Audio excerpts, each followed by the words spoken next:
Hey everyone, welcome back to Matt's Plants. I think I may have mentioned in previous videos, this channel basically started as a means of giving me something to do during the first lockdown. Well, we're now on the third lockdown in the UK. It's bitterly cold outside. I'm really struggling to keep my Highland tank, you've seen in previous videos, growing. Got lots of heating on, trying to keep it warm above 6 degrees really, which is lower than I normally let it go. But just want to take a quick video of my Begonia pavonina. Now, you've seen this in previous videos. It's quite a rare, unusual species, although I think it's becoming a bit more common in the trade because people like it so much. Lots of people like me grow it. It's very, very easy to propagate. And this is from a leaf cutting, which you can probably see in the background there. This is in one of my just random, an old fish tank, propagating away. But I noticed it looked particularly good today, so I thought I'd take a picture and a short video. And then the one to the side is another type of begonia. I used to sell these or on eBay or give them away on Facebook, but I've lost all patience for that. I find eBay very unpleasant. I got somebody bid on one of my begonia.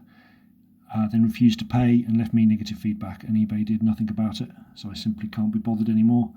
I've traded with people in the hobby, not the pavonina because they're quite unusual, but other begonias, given them away. I've given away carnivorous plants, I've given away orchids, and it's simply not worth it anymore. The lack of gratitude, the problems with the post office, to say nothing of the fact that we're in lockdown and it's hard to get to the post office and hard to do anything. And I'm not mentioning the B word, Brexit. Whatever you think about Brexit, the simple fact is it is now harder to buy plants legally from the EU. I suspect what's going to happen, and it's hard to condemn really, is if you can buy from a Thai seller who will ship with no paperwork, why would you buy from a Dutch seller who insists you need paperwork? So it's counterproductive, as with so many things in the government. And you can see some Selaginella serpens just growing everywhere in the background. Begonia bipinnifidia. Again, I've got cuttings of that. I've traded away. It's a shame, really. My propagation tanks are in the process of being torn down. I'm simply not willing anymore to propagate things beyond what I need, to satisfy my own requirements of the hobby. It's very sad. I'm a big believer in societies and people sharing, and my experience of societies has been not positive. As I say, trying to trade things online. I've given away gemme, which I'll show shortly. My gemme growing, which is kind of carnivorous plant buds, and it's hard to deal with people. Even when I gave it away for nothing, and it cost me money because I paid postage and I paid for the packaging and things, it just wasn't a pleasant experience. Never mind about selling it. It's very sad. So I've decided I won't really trade anymore and engage in the hobby, which is a real shame. Anyway, another quick video of my growing carnivorous plants.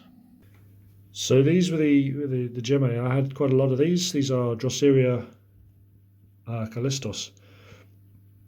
So I'll show the larger plants maybe in just a second. I had absolutely masses of gemme, and I gave some away. And I planted several pots up for myself because these pygmy small Drosera don't live all that long, a few years. Annoyingly, my camera isn't focusing very well. I'm going to see if I can zoom in rather than, there you go. So you get a sense of just how teeny tiny these are. They're the size of a sort of grain of perlite. This is a very small pot. But yeah, growing well. I really do like these. There's something very charming about them. I like Drosera generally, although I've not had always good experiences. I think now I've got better with grow lights and sort of humidity controls and temperature controls and things. I think I need to go back and grow some more. I had a Madagascaris and some other species that suffered on a windowsill, just not humid enough. But, yeah, lovely charming little plants. So I did give some of these away under my real name, but very frustrating. The carnivorous plant hobby, like the orchid hobby, like the horticultural society, you know, everything else, it seems to suffer from people being just a bit crap. And there we go, this stabilizes. And these are the big ones. So you can see still loads of Gemma on the plants. You touch those, they will, there you go, see that ping off? They shoot off and form new plants. Wonderful. Okay, that's my couple of plants, a little bit of a rant about the state of the hobby, and I hope I'll be back soon with some new orchid growth, although very, very slow because they're really not enjoying the cold at the moment. Thanks everyone.